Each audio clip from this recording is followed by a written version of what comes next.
Oh oui, j'ai choisi le choix le plus parfait de ma vie, c'est ma famille que je choisissais, le pasteur que je choisissais. Jésus est ma force, Jésus est ma puissance, Jésus est ma réussite, Jésus est ma famille, Jésus est mon père, Jésus est ma mère, Jésus est mon frère, Jésus est ma soeur, Jésus est tout pour moi. Je vivrai pour, je donnerai ma vie pour, je me sacrifierai pour, Jésus est ma vie, Jésus-Christ, ou rien, Jésus.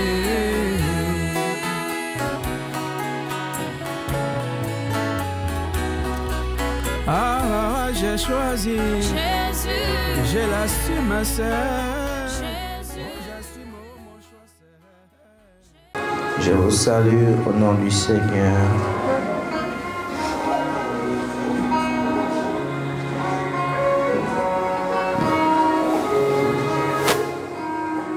Pour gagner du temps, nous allons ouvrir nos Bibles dans le livre de Saint Marc. Saint Marc au chapitre 11. À partir du verset 12, il est écrit: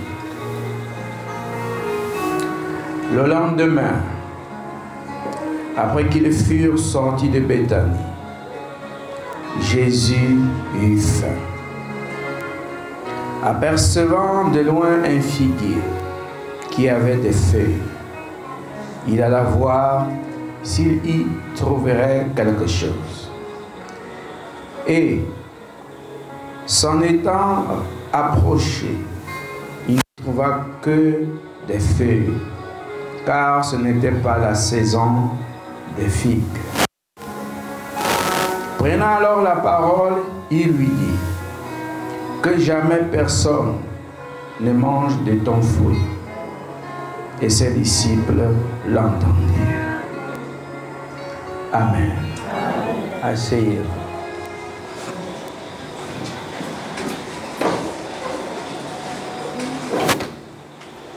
Toujours notre thème est intitulé « Des signes pour marquer les époques, les jours et les années ». Nous sommes donc dans la 5e partie. Nous tirons donc ce thème du livre de la Genèse au chapitre 1, tel que vous voyez là au tableau. Et notre sujet pour ce soir, je l'ai intitulé « La saison vivante ».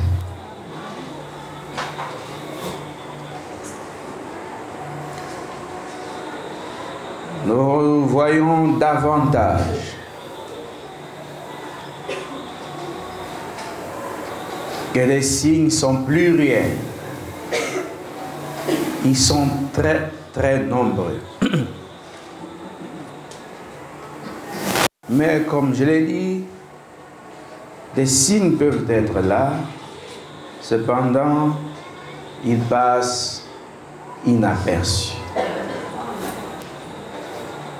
Dans la vie, les gens ont raté beaucoup de choses. Parce que soit ils n'étaient pas attentifs, ils étaient distraits, et c'est passé. Et nous avons parlé du printemps. Jésus-Christ, notre printemps éternel. On a vu cela. On a aussi parlé de l'été. Ce sont des saisons. Puisqu'on a dit, lorsque la terre fait la révolution, elle va mettre sur pied des saisons. Et ce, seulement en une année. Donc nous voyons que même l'être humain ici, il traverse ces saisons-là. Il les traverse. Il a la naissance, qui est le printemps. Il a l'été, c'est l'âge adulte. Puis il va voir l'automne, là où il mûrit.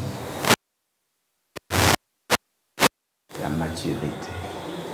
En hiver, c'est la mort. La nature, je dis toujours la nature nous enseigne. Mais en réalité, c'est Dieu qui nous enseigne par la nature. Qui va nier ce fait? C'est un fait. Mais c'est parce que Dieu nous donne des leçons, même par la nature. Voilà l'enfant qui vient de naître. Il rentre dans une jeunesse. Puis, il rentre dans l'âge adulte. Vous trouverez l'arbre est tout verdoyant. C'est l'âge adulte. Après quelque temps, toutes les feuilles de l'arbre ont jauni. C'est la vieillesse. Subitement, toutes les feuilles tombent. C'est la mort. Mais remarquez que la nature ne s'arrête jamais. Tout continue. Les anciennes feuilles qui ont fait leur parcours, Dieu merci, elles ont joué leur rôle.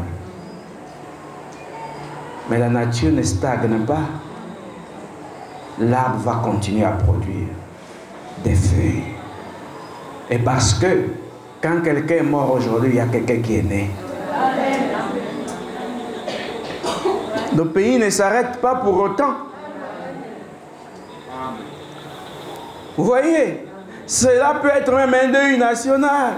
Peut-être un avion est tombé, il s'est écrasé. Peut-être 300 personnes ont perdu la vie.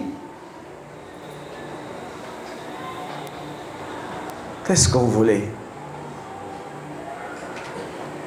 Mais pendant que l'avion s'écrasait, il y avait des mamans dans les maternités en train d'accoucher. On va recenser. Là-bas, on va avoir les actes de décès. Mais de l'autre côté, on va avoir les actes de naissance.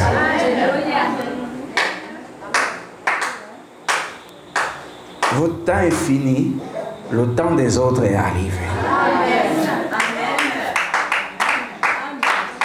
Amen. S'il n'en était pas ainsi, où serions-nous? Où habiterions-nous? La terre serait tellement surchargée. Parce que vous voyez, la terre n'est pas très grande. Elle est en partie, en grande majorité, occupée par les eaux.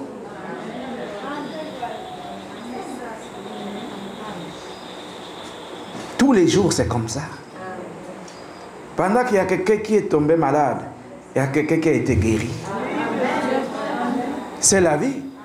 Vous pouvez toujours douter de cela, mais ce sont des faits. Vous pouvez ne pas être d'accord, mais ce sont des réalités. Et Dieu donc nous enseigne par ces faits-là, par ces réalités.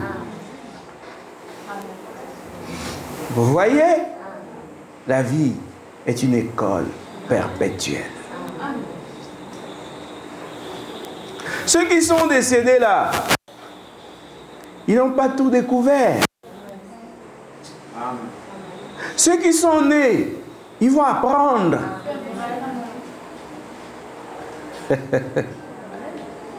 Et pendant que l'autre a tel la vieillesse, dit, j'ai vécu, hein, j'ai tout vu. Mais en réalité, il n'a rien vu encore. Parce que même après sa mort là, il va aller voir autre chose. Pendant qu'il pensait qu'il avait tout vu. S'il avait fait le mauvais choix, il ira rencontrer la souffrance en personne. Pendant qu'il se disait qu'il souffrait tellement ici, là-bas il va faire la rencontre de la souffrance en personne. Lucifer est la souffrance en personne.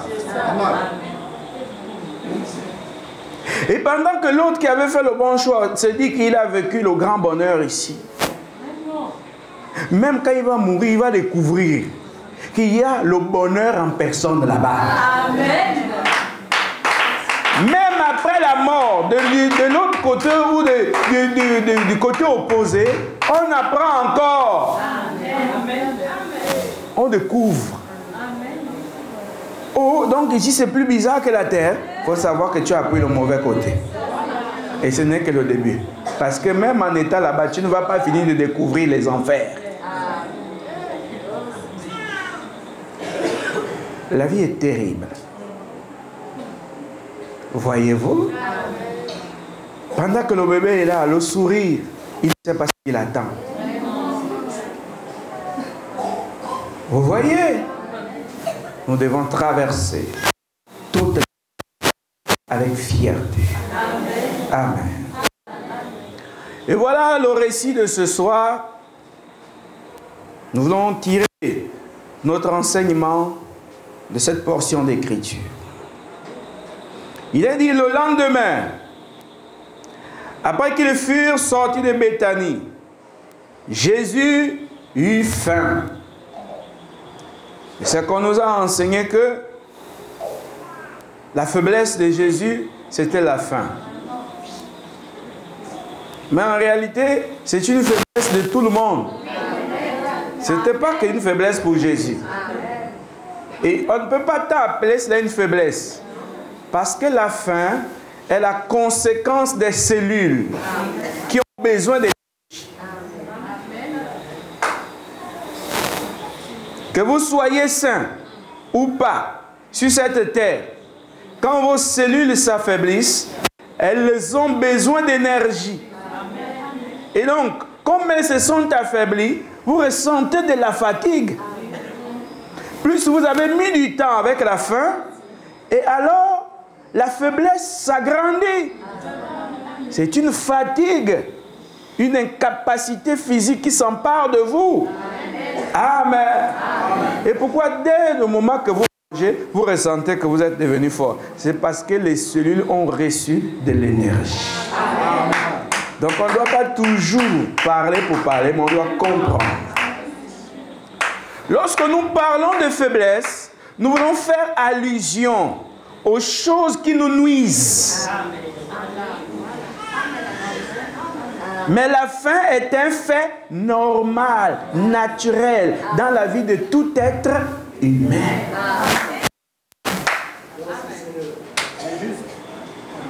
Si on doit prendre ça et placer ça dans la vie de Jésus comme étant une faiblesse, c'est qu'on n'a pas compris grand-chose. Parce que même moi qui vous parle, quand j'ai faim, parfois mon corps tremble. Et parfois vous semblez être malade, mais c'est la faim. Quand les cellules n'ont pas reçu de l'énergie, on devient faible, hein? Et ça envoie certaines choses dans l'estomac, et l'estomac commence à faire des bruits et tout. Oui, mes amis, dans mon ministère, j'ai connu des gens tellement faibles. Quand je regarde bien, ce n'est pas un démon. C'est seulement les cellules qui sont faibles à cause de la faim. Vous comprenez? Ça, ce n'est pas un péché. C'est pour ça, à certains, je dis, alimentez-vous bien. Pourquoi? Si les cellules ne sont pas alimentées comme il se doit, alors vous allez avoir continuellement des faiblesses au niveau de votre corps. Remarquez celui qui a mangé comment il est.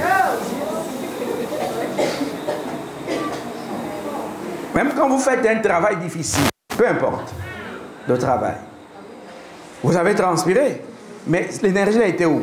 Dans les cellules. Vous voyez, les muscles là, on peut le relais, tout.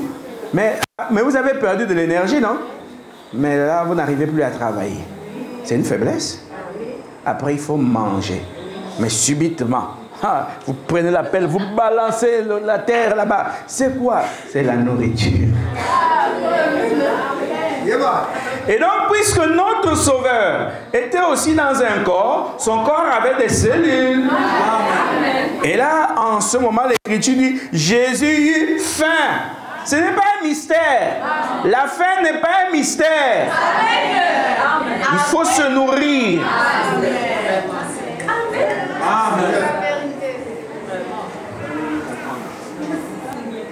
Oh, c'était la faiblesse de Jésus. Bon, avançons. Jésus eut faim, apercevant de loin un figuier qui avait des feuilles. La précision est de taille. Le figuier qui avait des feuilles. Mais normalement, le figuier doit avoir des feuilles. Mais pourquoi le préciser ainsi? Juste le figuier, puis c'est tout. Mais on précise bien qu'il avait des feuilles. Donc, autrement dit, c'était un figuier vivant.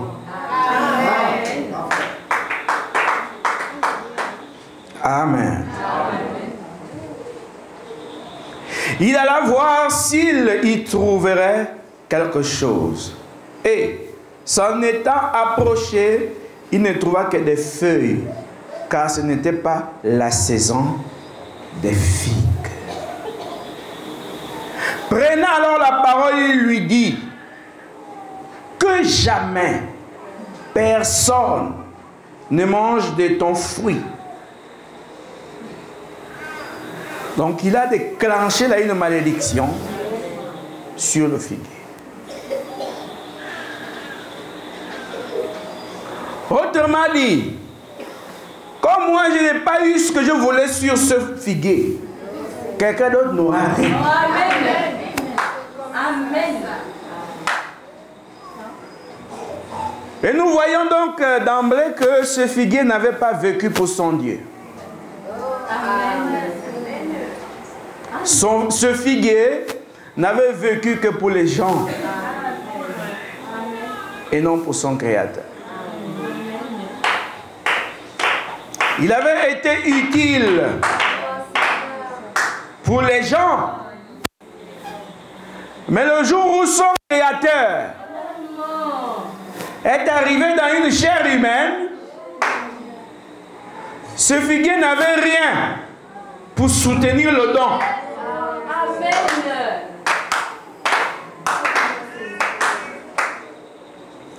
Ce figuier n'avait absolument rien pour prendre l'œuvre en charge.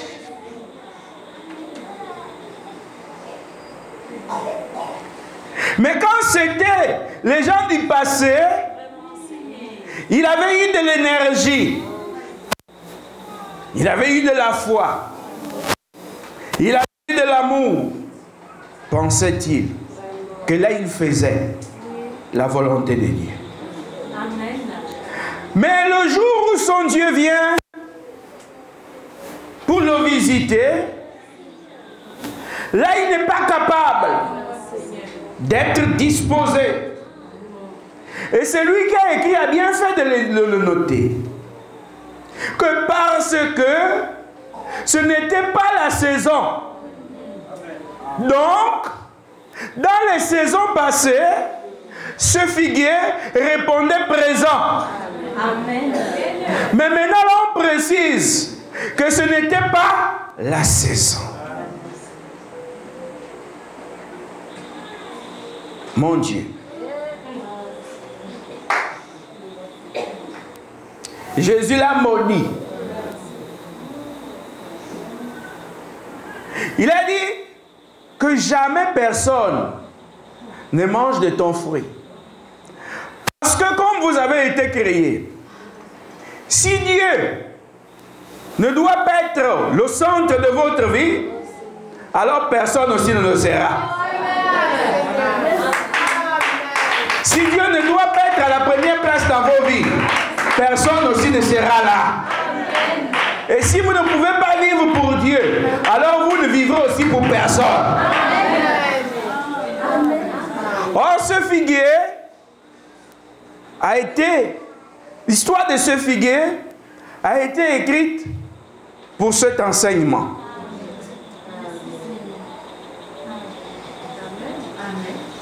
Et parce que j'étais là pour pouvoir voir ça. D'un simple arbre, parlons de l'homme. Parce que l'arbre représente l'homme, l'humanité. Si tu ne peux pas vivre pour Dieu, tu ne vivras aussi pour personne. Amen. Si tu ne peux pas soutenir le don, tu ne soutiendras aussi personne. Amen. Amen. Amen. Amen. C'est aussi simple que ça. Comment comprendre que ce figuier est produit des fruits pour les autres? Mais pour Jésus, on nous dit que ce n'est pas la saison. Mais puisque ce n'est pas la saison, pourquoi alors Jésus a maudit le figuier? Parce que donc il était censé comprendre que ce n'est pas la saison, ce n'est donc pas la faute du figuier. Mais pourquoi a-t-il dit que jamais personne ne mange de ton fruit? Parce que quand il est là, il n'y a plus de saison passée. Plus rien dans le passé ne doit compter. Quand il est là, il n'y a plus de raison de dire que je suis bloqué par le totem de ma famille. Si je vis comme ceci, c'est parce qu'on a été maudit. Si je vis comme cela, c'est parce que dans notre famille, ça a toujours été ainsi. Si vous nous voyez, je ne suis pas marié, c'est parce que chez nous, les femmes ne se marient jamais. Si tu vois qu'eux ne construisent pas, c'est parce que même mon père n'a jamais construit. Il n'y a plus de telle raison lorsqu'il est là. Le figuier devait comprendre que le passé était le passé. Et que là, on était dans le présent. Et il devait donc produire les fruits selon le présent. Parce que Jésus a eu faim. Oh, on vous dira même, scientifiquement, qu'il y a la faim des yeux. Il y a même la faim du nez. La faim de la bouche. Vous comprenez? Et il y a la faim de l'estomac. Oh, cette faim, c'est le besoin que Jésus a eu de voir, de te voir, produire l'amour, produire la foi. Jésus a le désir de te voir être transformé. Et donc quand il dit que change, ne dis pas je vais changer comment. Sa présence même c'est le changement.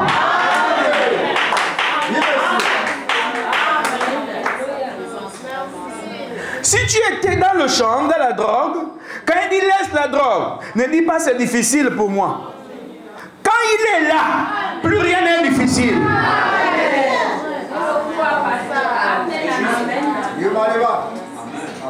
Oh, je suis lourd. Il n'y a plus de lourdeur quand il est là. Le figuier devait produire des figues automatiquement. Et Jésus nous a démontré que si on ne produit rien pour Dieu, alors on rentre dans la malédiction. Amen. C'est aussi simple que ça. Si tu ne dois pas aimer Dieu, tu n'aimeras pas aussi le monde. Mais tu me dis, mais si je n'aime pas Dieu, forcément je vais aimer le monde, mais c'est la malédiction. Amen. Parce que si tu aimes le monde, si tu aimes Dieu, si tu n'aimes pas Dieu, ne pense pas que tu vas aimer quelque chose d'autre.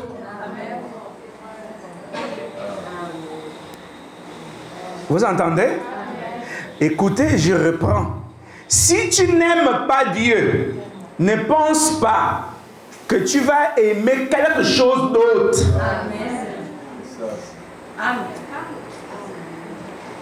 Ne pense pas que si tu ne vis pas pour Dieu, tu vivras pour quelque chose d'autre. Non. On est ici pour aimer que Dieu. On est ici pour vivre seulement pour Dieu. On est ici pour marcher seulement avec Dieu. Si on ne marche pas avec Dieu, ne pensez pas qu'on va marcher avec quelqu'un d'autre. Vous me dites, mais oui, mais si on ne marche pas avec Dieu, on marchera avec Satan. Vous appelez ça la marche, mais on appelle ça la malédiction. Parce que être proche de Lucifer, c'est être maudit. Si vous ne chantez pas pour Dieu, ne pensez pas que vous allez chanter pour quelqu'un d'autre. Parce que le figuier avait été créé par Dieu. Toi, tu as été créé par Dieu. Amen. Donc il y a quelqu'un qui doit demander des comptes à ton sujet.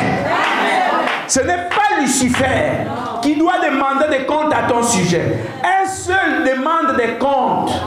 C'est Dieu. Et donc quand il vient, il dit au figuier, pourquoi il n'y a pas les fruits? Et que le figuier dit, ce n'est pas la saison. Ça veut dire que le figuier rentre tout de suite dans la malédiction. Puisqu'il n'a pas été créé pour ne pas produire des figues. Amen. Vous me dites, mais quand même il y a la loi des saisons. Jésus est la grande saison. C'est pourquoi on a dit, il est la saison vivante. Quand il est là, toutes les saisons sont englouties en lui. Jour et nuit, tu dois régner en Christ. Jour et nuit, tu dois porter les fruits. Tu es un arbre fruitier aussi. Tu es obligé de porter des fruits. C'est obligatoire.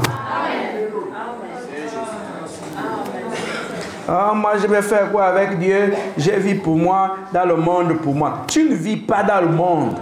Tu es sous la malédiction.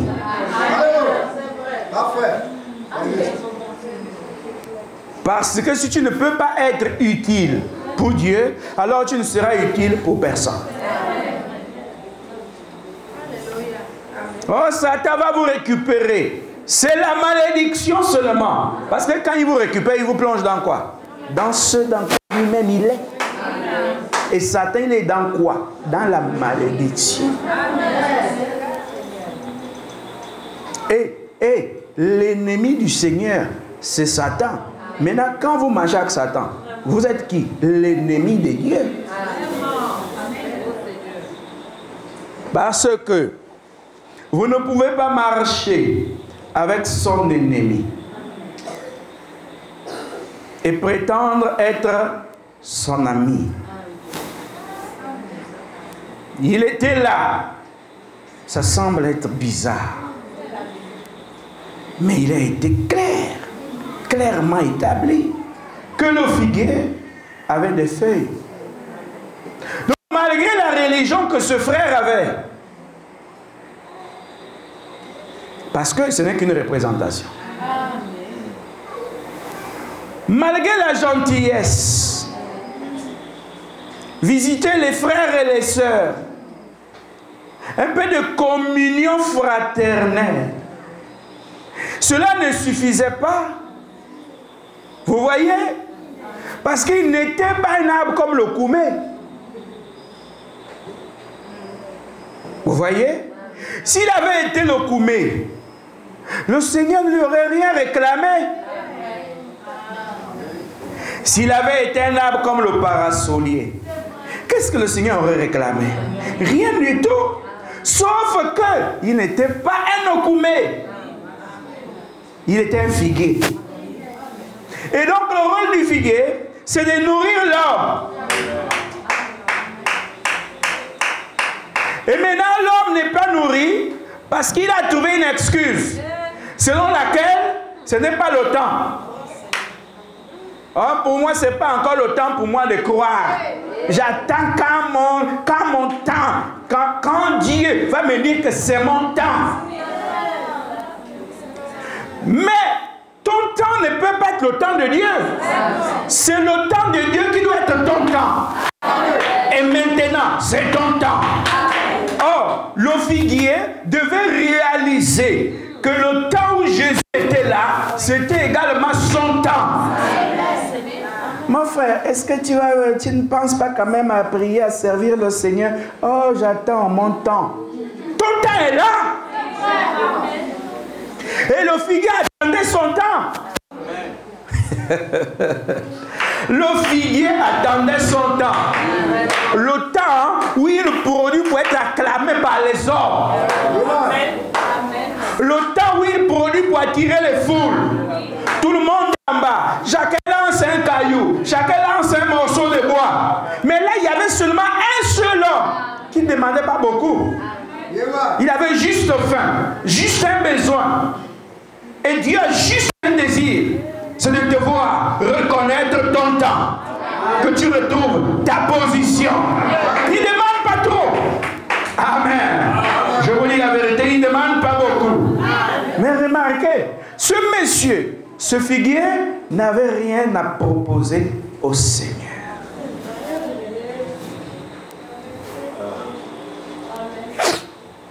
Que la vie d'un arbre, que Dieu nous enseigne la vie. Voyez-vous, c'est compliqué. Regardez, je vais lire pour vous. Dans le livre de Saint Luc, au chapitre 18, juste là, au verset 8, il est écrit, « Je vous le dis, il leur fera promptement justice. » Mais ce n'est pas ça qui m'intéresse, c'est juste après le point. Je pense que cette partie aurait dû être dans le verset 7. Mais maintenant, écoutez bien. « Mais, quand le Fils de l'homme viendra, trouvera-t-il la foi sur la terre? »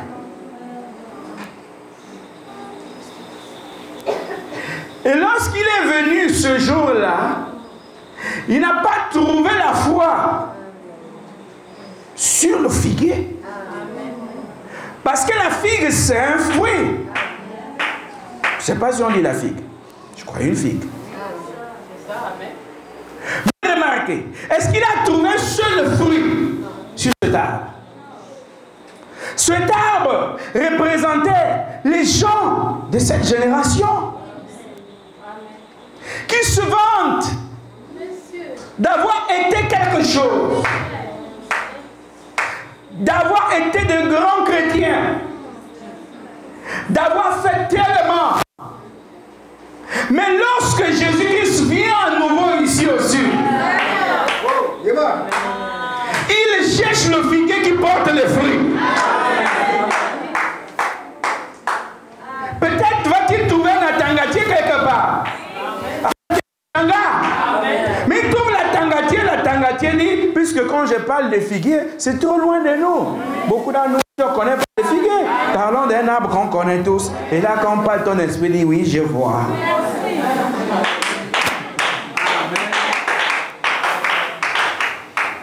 Et maintenant, on regarde à la tangatier. Il y a les feuilles. Aucun atanga. C'est ça, non? Aucun fruit. Remarquez.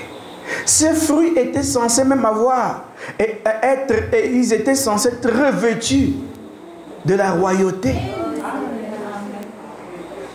De cette couleur indigo. Ils étaient censés être des fruits très, très précieux. On réchauffe juste un peu et l'humain est nourri. Seulement, ce n'est qu'un arbre plein de branches, plein de feuilles et de fourmis.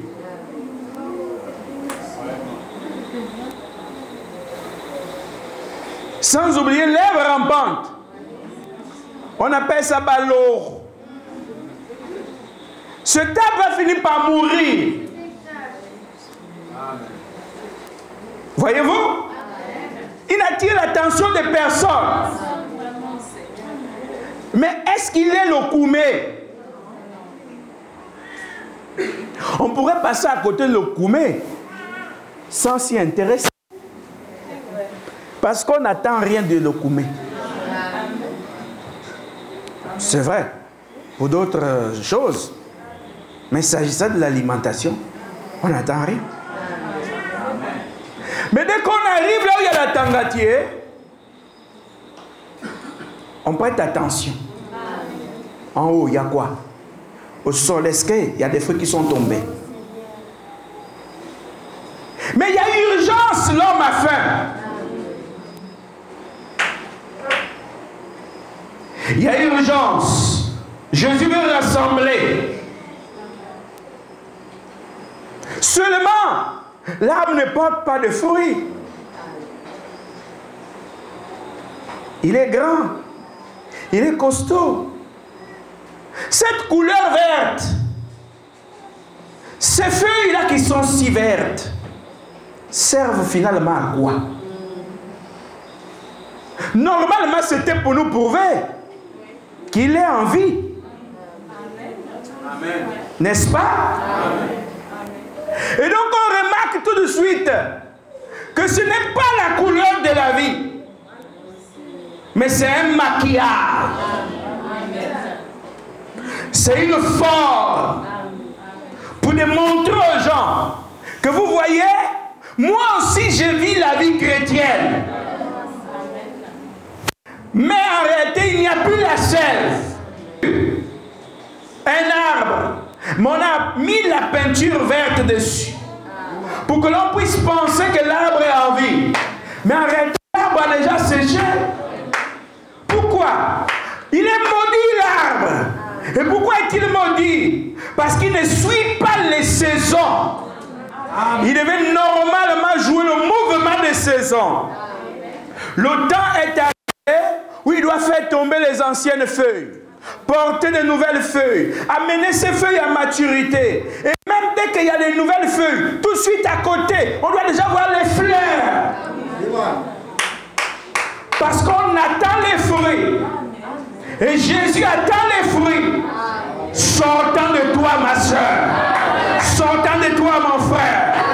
Il n'est plus question que tu restes sans porter les fruits. Tu dois maintenant porter les fruits parce que ton Créateur le réclame. Oh, je changerai au temps marqué. Le temps du changement, c'est la présence de Jésus-Christ. Oh, vous savez, j'étais, tu n'étais rien. Parce que ce que tu es, c'est en sa présence que tu dois l'exprimer.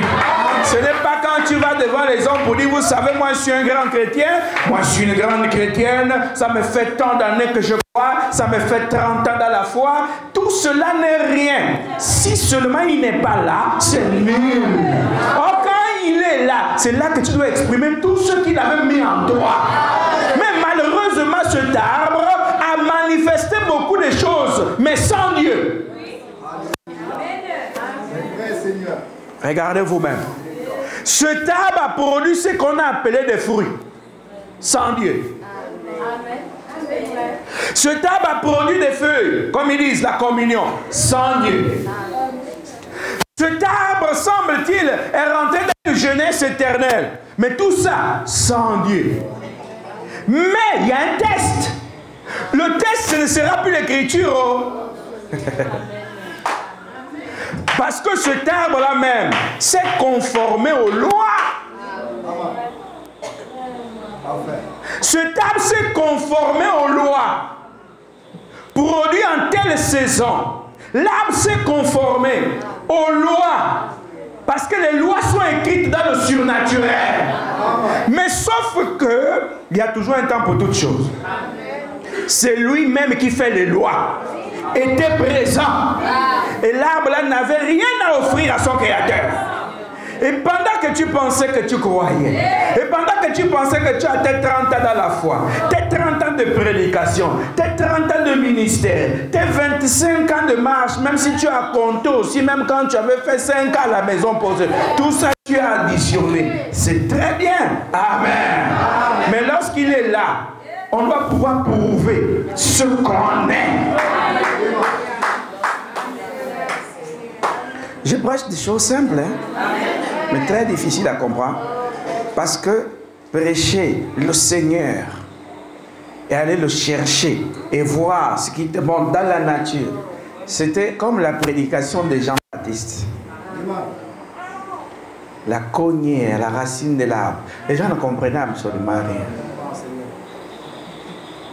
Vous voyez? Tu as produit, tu as été gentil sans le Seigneur. Tu as soutenu des églises sans le Seigneur. Non, mais ça, on doit parler ce soir. Tu as jeûné sans le Seigneur. Tu as prié sans le Seigneur. Tu as même lu les psaumes. Tout ça sans le Seigneur. Mon Dieu, mon nom avançant. On peut avancer. Tu es parti sur les montagnes. Tout ça sans le Seigneur. Et on t'a vu, on t'a acclamé. On a dit, oh non, ça c'est un enfant merveilleux. Oh, ça c'est un frère bien, vraiment, il aime le Seigneur. Ça c'est une sœur, elle aime le Seigneur. Mais le Seigneur que tu aimes là, tu ne le connais pas et personne ne le connaît. Mais l'imagination est la foi des croyants aujourd'hui. Ils imaginent qu'ils connaissent le Seigneur. Ils imaginent qu'ils servent le Seigneur. Mais on s'est vite rendu compte qu'en réalité, ils ne servaient pas le Seigneur. Parce que le Seigneur n'était pas là. Vous voyez maintenant, non? Est-ce que vous comprenez? Maintenant, le Seigneur est arrivé. Il arrive devant le figuier. Le figuier n'a rien pour prouver qu'il est un croyant. Quand il vient maintenant vers toi, il se révèle maintenant. Toi, tu dis non. En telle année, j'avais fait ceci pour le Seigneur. Tu avais fait cela sans le Seigneur, sans la volonté du Seigneur. Parce que la volonté du Seigneur, ce n'est que quand le Seigneur lui-même est là. Amen. Et c'est pour cela, on s'est enrichi sans le Seigneur. Parce que le signe même de cette saison était Jésus. Et le signe marchait. Et le signe passait inaperçu. Et le signe passait inaperçu, même pour le figuier. Le figuier ne savait pas que c'est son créateur qui réclamait quelque chose de lui. Mais le figuier pouvait vanter le Dieu de Moïse, le Dieu de Jacob, le Dieu d'Abraham. Mais sauf que l'heure actuelle là était pour le Dieu de Jésus. Ils ont pensé qu'ils avaient servi le Dieu de Jacob, mais sans le connaître. Ils ont pensé qu'ils avaient servi le Dieu d'Abraham, mais toujours sans le connaître. Mais le Dieu d'un homme vivant, je dis bien, l'homme vivant était là au pied du figuier. Mais le figuier ne savait même pas que c'est le signe pour cette saison-là. Amen. Et le figuier ne savait pas que toutes les saisons étaient réunies dans ce temps. Et donc il n'avait pas à dire que ce n'est pas le temps pour moi de produire les fruits. Il n'avait qu'à dire, Seigneur, fais un miracle pour que ma vie change.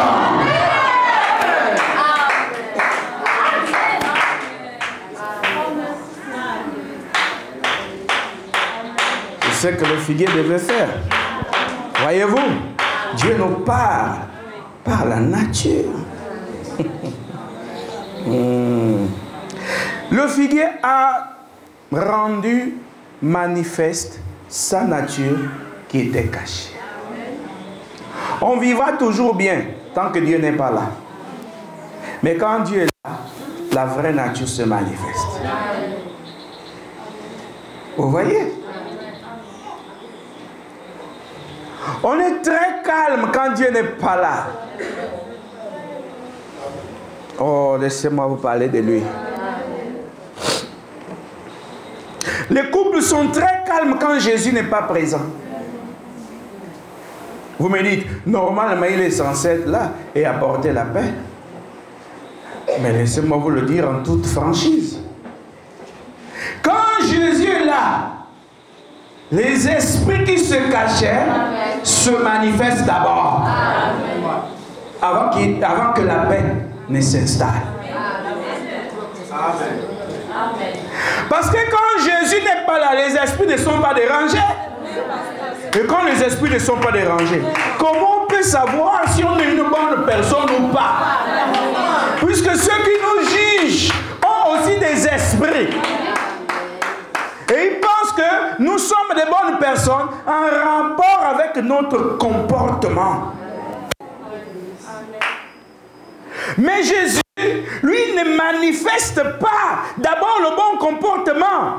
Il doit d'abord manifester ce qui est en vous, caché et qui est mauvais.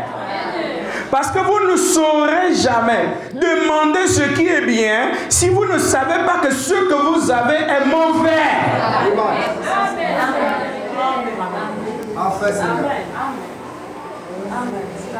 C'est celui qui est en danger qui demande de l'aide. Mais le figuier n'était pas en danger selon lui.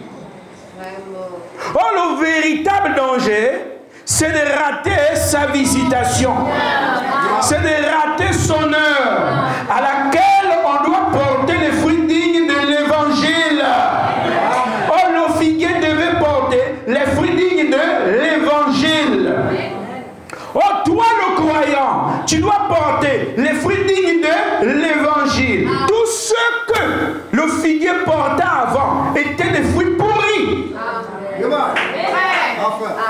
Et parce que les vrais fruits doivent être dignes de la parole.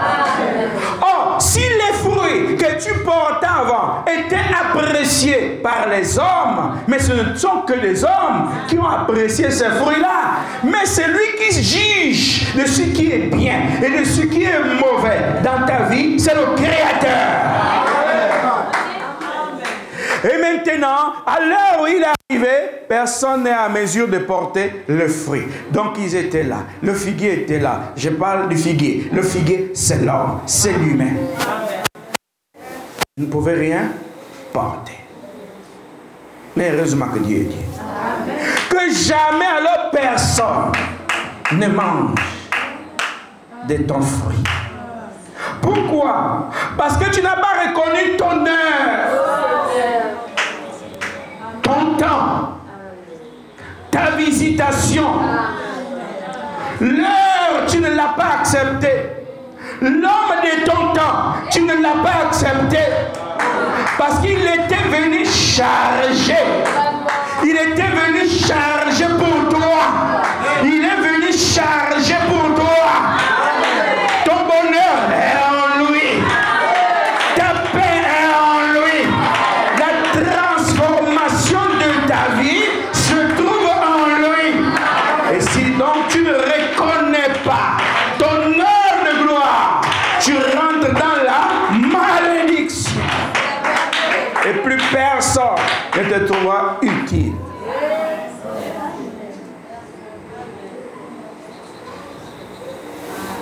Jésus a cherché dans ce figuier et il n'a rien trouvé.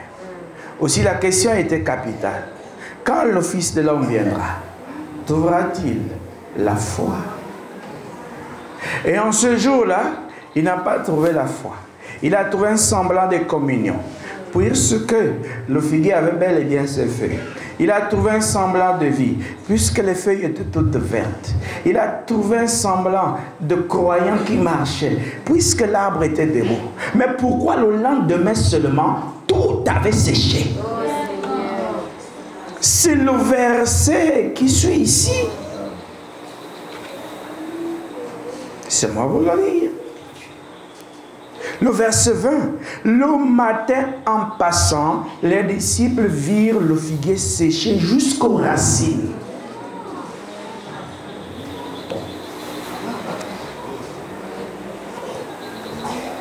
On peut avancer?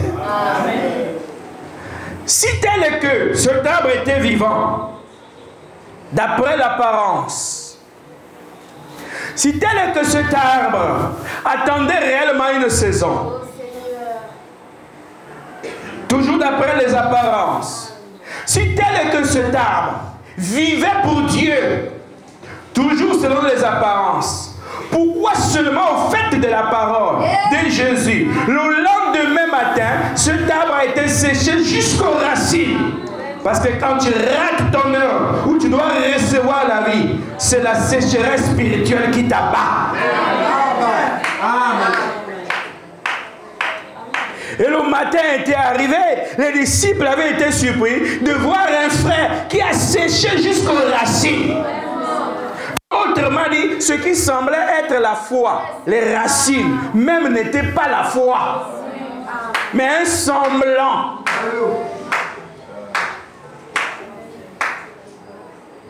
Vous voyez ça? Comment c'est merveilleux avec Jésus. On peut voir beaucoup de choses. Et là, les disciples étaient étonnés. Et Jésus les parle de la foi. Et nous associons cela au chapitre 18, comme nous venons de lire, au verset 8. Quand il viendra, trouvera-t-il la foi? La question était capitale. Il n'a pas demandé, est-ce qu'il va trouver les bonnes sœurs, des bons frères, des gens bien habillés? Il n'a jamais demandé tout ça. Est-ce qu'il a dit qu'il faut qu'il trouve des intellectuels, spirituels? Non, il n'a jamais demandé tout ça. Est-ce qu'il a dit qu'il faut qu'il trouve? Il a posé la question de savoir s'il doit trouver des gens qui jeûnent 3 fois par semaine. Il n'a pas demandé, il ne s'est pas posé la question de savoir. S'il, à son retour, il devait trouver des frères et des sœurs qui font les jeûnes d'Esther. Il n'a pas demandé tout ça. Est-ce que vous voyez un peu? Mais une seule chose qui est un fait, c'est est-ce qu'il va trouver la foi? Parce qu'il semblait être debout et qu'on pourrait dire que c'est la foi. Mais sauf que ce n'était pas la foi, puisque le lendemain, l'arbre a séché.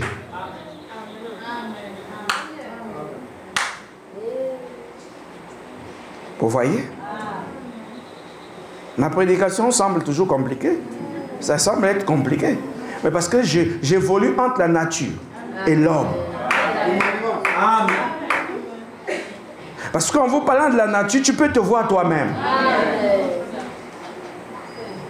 Remarquez. Ainsi, le croyant dit aujourd'hui, moi j'ai la foi. Très bien. Mais pourquoi quand Dieu parle là, le croyant ne peut pas croire? Pourquoi le croyant n'arrive pas à croire? C'est parce que ce qu'il pensait être la foi n'était qu'une prétention de la foi. Amen.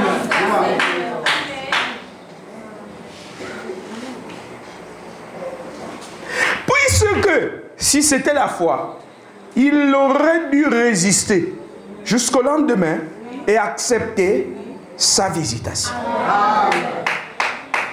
Oh, tu sais, moi j'étais un grand croyant. Hein. Si tu me vois poser là, c'est parce que j'ai vu des choses dans les églises. C'était une prétention de la foi. Amen. Mon frère, tu n'as encore rien vu. Va dans les églises, tu vas découvrir des choses. Moi, j'étais moi-même jusqu'à... Je te dis que j'ai servi même à côté du pasteur Intel. J'ai fait ceci, j'ai fait cela. Mais quand tu me vois poser, c'est parce qu'il n'y a rien. Il n'y a pas... Oui, c'était une prétention de la foi. Les gens prétendent croire. Mais croire n'est pas le fait d'accepter que Abraham était prophète. Amen. Croire n'est pas le fait d'accepter l'histoire sur la construction de l'arche. Et c'est pour cela d'ailleurs que quand les gens quittent le monde, ils arrivent dans les églises, leur première idée, c'est de chercher à avoir les dons. C'est de chercher à connaître les Écritures. Ce n'est pas ça croire. Et malheureusement, nous avons orienté les croyants dans un mauvais courant.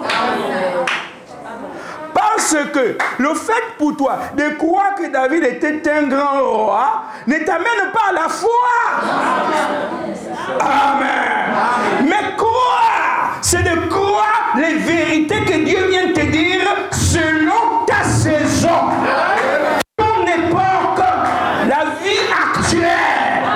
Parce que la vie d'Abraham, dans son courant de foi, vous remarquerez que les réalités n'étaient pas les mêmes que les vôtres.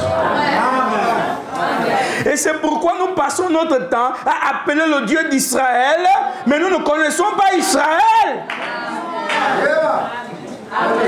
On a pris les drapeaux, l'étoile de David, on a accroché dans nos maisons, on a accroché dans nos églises. Notre vert jaune bleu, on l'a mis pour chiffon. Mais le drapeau d'Israël ne sera jamais notre drapeau. Ce n'est pas parce que David avait fait l'étoile que c'est notre étoile à nous. Notre étoile, c'est le Seigneur Jésus-Christ. Si on ne l'a pas, on n'a qu'une prétention de la foi. N'oubliez pas, nous sommes dans l'heure de la révolution. Alors remarquez bien mes chers frères et sœurs. Qu'est-ce que nous on doit vouloir? c'est que Jésus arrive à nous comme il était allé vers le figuier. Et quand il vient à nous, on ne doit pas dire ce n'est pas notre saison. Comme le figuier avait dit là-bas. On ne doit pas dire que ce n'est pas encore le temps. On a dit que puisque tu es là, c'est toi qui détiens les temps, les saisons, les époques, les jours et les années. C'est donc toi notre signe. Puisque tu es là, tu nous as trouvés sans fruits. Maintenant, donne-nous les fruits.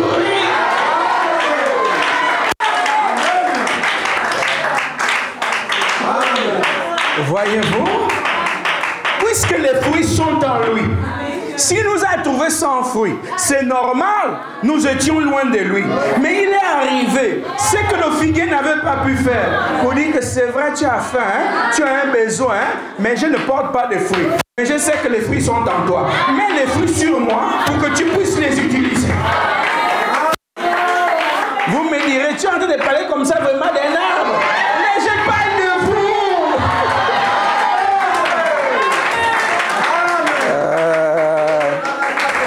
C'est glorieux, hein? Amen. Vous voyez? Il ne faut pas prétendre avoir la foi.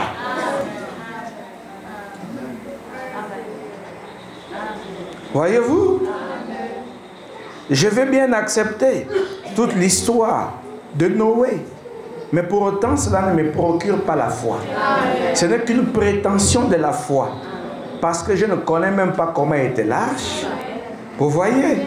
Je ne connais pas comment, les matériaux qu'il a utilisés. C'est vrai. Dans les récits, on nous dit qu'il a pris le bois de gopher, le bois d'acacia, mais toi, tu n'as pas vu tout ça. Vous voyez? Ce sont les réalités d'une époque bien précise. Et qu'est-ce qui est arrivé aux gens de cette époque pour qu'ils manquent de monter dans l'arche? Ce sont des faits. C'est toujours bien de dire, ils ont raté de monter dans l'arche parce qu'ils ne croyaient pas en Noé. Ils ne croyaient pas. Mais si vous aviez été là-bas et que maintenant vous êtes ici, vous n'arrivez pas à voir le signe actuel. Là-bas, vous n'auriez pas vu que Noé était le signe. Puisque le problème est le même. C'était difficile de croire que Dieu s'est révélé à Noé. Donc les gens de cette époque-là avaient cette difficulté. Le fait d'accepter que Dieu parle à Noé, Dieu visite Noé, Dieu s'est révélé à Noé, Dieu a donné à Noé un message, et selon lequel il doit construire l'arche. Il venait même, il vient, il s'asseye là, il se moque du bateau de Noé. Tout comme ils peuvent arriver au culte, ils se moquent du prédicateur. Est-ce que vous comprenez? Les faits sont les mêmes et les faits sont têtus.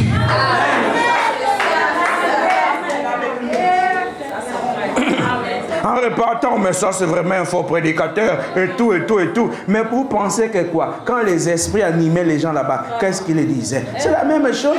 Ce vieux-là est fou. Comme moi je ne suis pas encore vieux, ce jeune-là il a perdu la tête. Vous voyez? D'abord on disait c'est un vieux toquet, il est fou, il est malade. Il y a quelque chose qui ne marche pas en lui. Vous voyez, non? Comment pense-t-il qu'il va pleuvoir et tout? C'était inédit, c'était exceptionnel. Vous comprenez? Il n'avait pas encore... Voyez-vous, il ne connaissait pas ce qu'on appelait la pluie. Amen. Amen. Est-ce que vous saisissez? C'est comme de penser aujourd'hui que Dieu se révèle à un noir. Ici, précisément en Afrique. Et précisément ici au Gabon. Plus précisément à Libreville. Est-ce que vous comprenez? Alors, ça donne les gens de céphalées. Ne pensez jamais, je dis jamais. Quand vous dites, oh Dieu se révèle au sud, ils disent, il rit, il ricane, il se moque.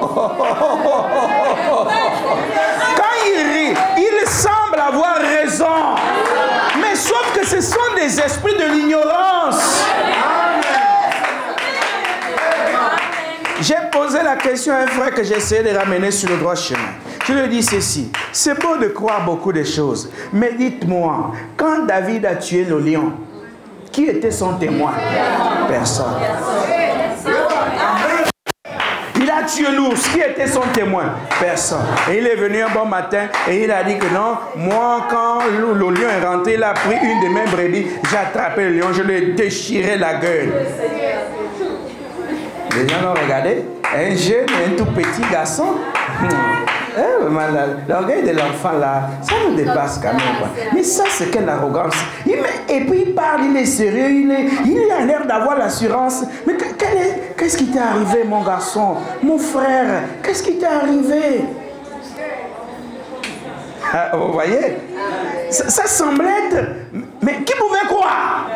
Mais aujourd'hui, tous les récits de ces histoires-là se trouvent dans la Bible. Vous croyez, vous étiez là. Mais pourquoi quand c'est les gens lointains qui parlent les choses divines, vous croyez? Mais ceux qui sont proches de vous viennent parler de Dieu. Là, oh non, non, je ne sais pas. Parce que c'est toujours difficile de croire à quelqu'un comme ça.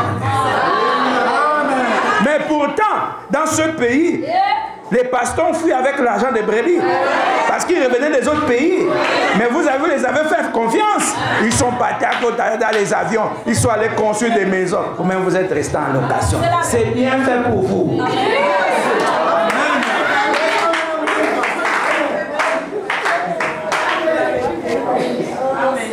Parce qu'au moins, si c'est le pasteur gabonais qui avait fait ça, même s'il fouillait un peu dans le Gabon, vous connaissez son père, vous connaissez sa mère, vous allez lui demander réparation. Vous connaissez comment sont les Africains. Laissez mon fils, je vais rendre. Il y a même un vieux terrain là-bas, il prend le vent pour rendre. Mais lui, il est parti au Congo là.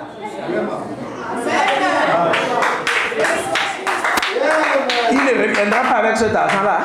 Vous comprenez, non? Tu es maintenant, te plaira les pasteurs. Je n'ai pas appris dans les églises. C'est bien fait pour toi. Parce qu'on accepte ce qui est loin, ce qui est proche. Et le problème, c'est celui-là. Les yeux voient loin, mais ils ne voient pas le nez.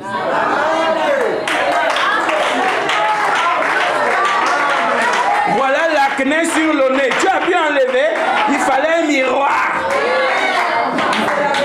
Mais les gens qui sont loin, tu vois. Mais la gale qui est sur ta face, tu as vu?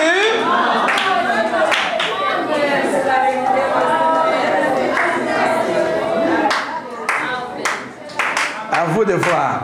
Je vous enseigne tellement naturellement. Si tu sors de cette église, si tu as la volonté de comprendre, tu vas comprendre. Si tu sors sans comprendre, sûrement tu es un peu distrait. Mais sinon, tout est clair. C'est juste. On a dit non, aujourd'hui on a même chanté, ils ont fait des chants. David a vaincu Goliath et tout. Toi tu étais. Tu étais. On a dit que Goliath, c'est près de 3 mètres. Vous entendez, non? On a dit que tout un pays était à genoux devant ce monsieur. Un petit garçon qui vient et il a vaincu Goliath. Toi tu crois ça vite? Hein? Parce que comme on a dit, c'est un juif. Tu as vite cru. Amen. Dieu n'appartient pas à une nation. Attention. Il peut être le Dieu du Gabon. Et je vous dis, il est là.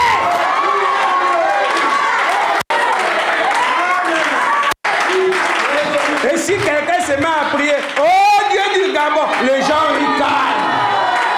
Mais quand on dit, oh Dieu des Juifs, les gens sont sérieux. C'est la malédiction qui fait comme ça. L'influence de la traite négrière ne nous a pas encore bien quittés.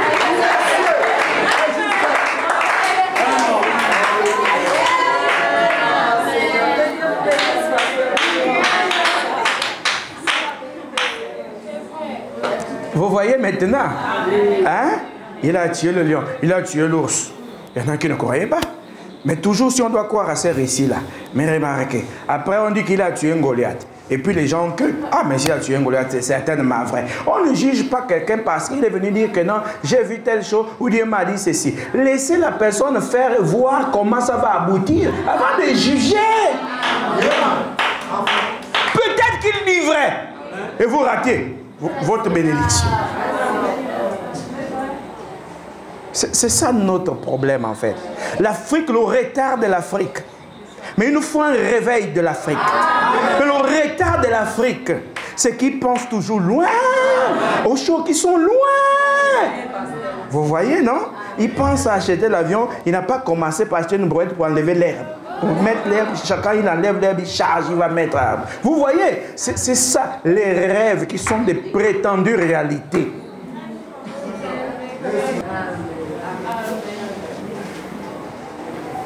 Oh mes chers frères et sœurs, l'histoire de ce figuier nous enseigne.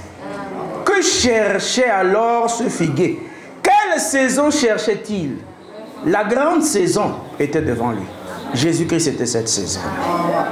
Le problème est là. Pourquoi ils ne sont pas montés dans l'arche?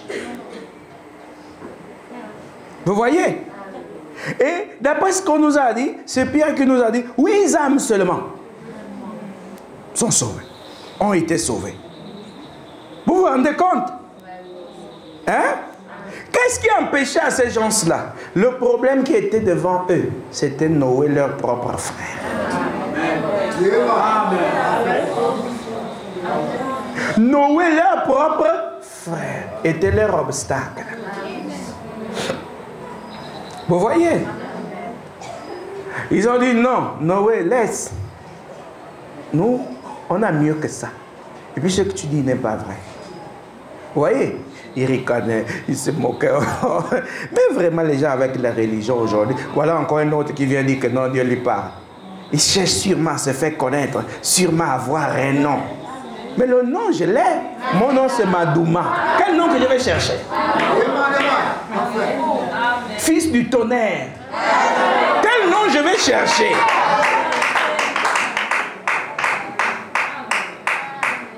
Vous voyez? On s'assoit là, on raconte des histoires. C'était la même chose. Mais remarquez, les mêmes choses qui prêchent, les mêmes personnes qui prêchent sur les mêmes choses, commettent les mêmes erreurs. Pourquoi se moquer d'abord? Pourquoi douter d'abord? Discerner. Il ne faut pas ajouter foi à toute chose. Mais discerner. Juger. Et peut-être que c'est vrai. Ça te coûte quoi d'essayer d'abord? Ça ne te demande pas grand-chose. D'essayer d'abord. Vous voyez? Mais tu peux toujours dire que ça fait tant d'années que je suis dans la parole. Mais le figuier était planté là depuis. Mais pourquoi quand Jésus est venu, on n'a pas trouvé les fruits? Vous voyez? Le problème est celui-là. Le problème est celui-là. Les fruits dignes de la parole, c'est quand la parole est rendue manifeste. Elle était rendue manifeste en eux? Non. Le problème est là. Il est clair. J'enseigne des choses claires. Et si tu veux croire, tu crois. Mais nous ne sommes pas aussi des dictateurs. Vous devez être là, placé sur la base du libre arbitre. Être capable de peser le pour et le contre. Est-ce que c'est pas vrai? Est-ce que c'est faux? Parce que la voix qui domine toujours, c'est faux, c'est faux, c'est faux, c'est faux, c'est faux, c'est faux. Toujours c'est faux. Mais quel jour tu as entendu que c'était vrai? Parce que même dans ta vie, c'est toujours tu fais mal, tu fais mal, tu fais mal, tu fais mal. Mais quel est ce Dieu qui te dit toujours que tu fais mal? Et il ne peut pas te dire que là tu as bien fait.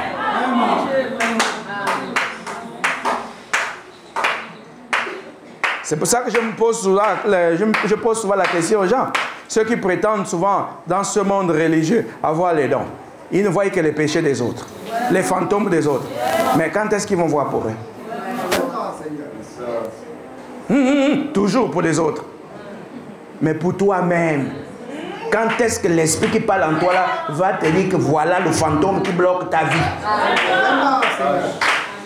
Ça, c'est aussi un fait pourtant.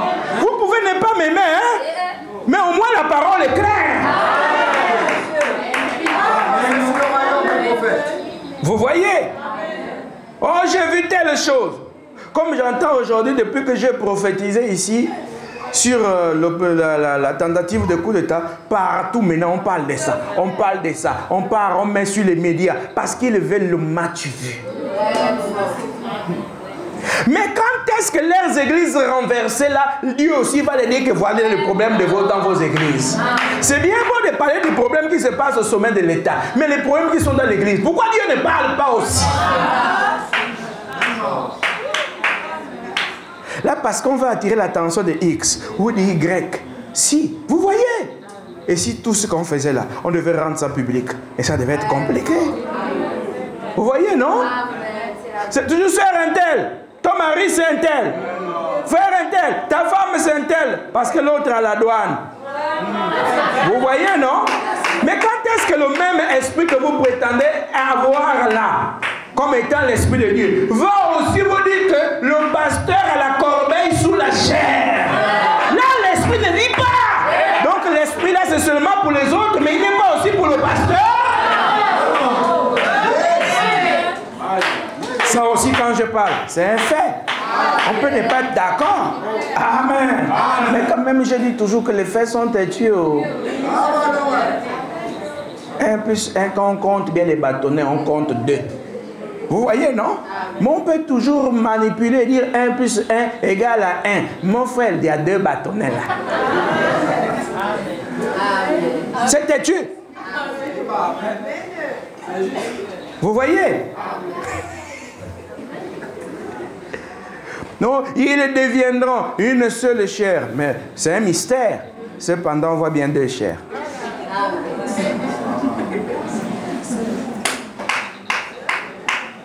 Je vous ai dit, non? Adam a dit, voici celle qui est os de mes os, chair de ma chair. Nous, aujourd'hui, nous nous marions. Est-ce que tu peux dire ça comme Adam? Non. Que c'est lui qui va dire ça dans ce monde. Alors que je suis ici prédicateur de l'évangile. Qu'ils disent que voilà celle qui est chair de ma chair et os de mes os. Je dirais que c'est un menteur. Qu'il soit pasteur ou brebis, c'est un menteur. Parce qu'Adam a des raisons de le dire. Ève a été sortie de lui. Mais celle que tu as épousée sort d'une autre famille. Elle n'est pas chair de ta chair, ni os de tes os. Faut être intelligent.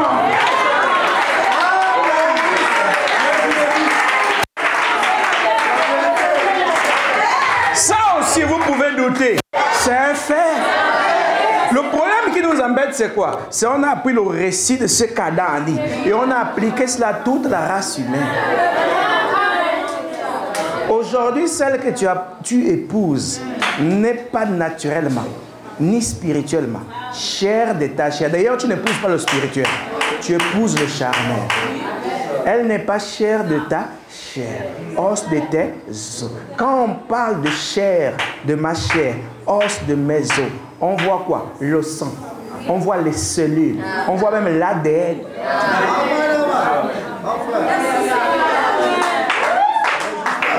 Mais tu écoutes ça pour la première fois. C'est normal que ça te scandalise. Mais la vérité reste la vérité. Maintenant, quand moi je mets mes enfants au monde, je peux dire ma fille là est chair de ma chair et os de mes os. Vous êtes scandalisés. Mais ma fille à moi, mon fils à moi est os de mes os, chair de ma chair.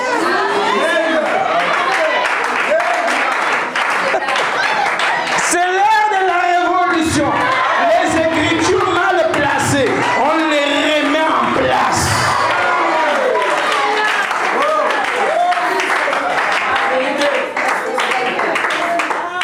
Je dis, c'est un défi mondial. Que quelqu'un m'amène sa femme et il me prouve qu'elle est chair de sa chair et os de ses os.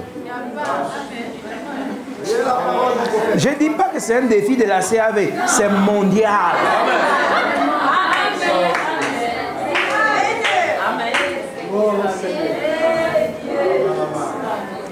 Ils ont récité ça parce qu'il manquait la révélation. Adam ne faisait pas le récit. Ce qu'Adam a sorti de la bouche était un fait. Est-ce que Ève n'était pas sortie de lui? Dieu n'a pas tiré de la côte d'Adam et il a formé Ève. C'était normal qu'ils disent os de mes os, chair de ma chair. Mais toi, quand tu dis ça, l'enfant d'Ibiati, alors que ton père c'est Nzenge, est-ce que ça s'accorde? C'est pourquoi Dieu a décidé en cette saison que les Africains ne vont pas l'adorer par maboulisme.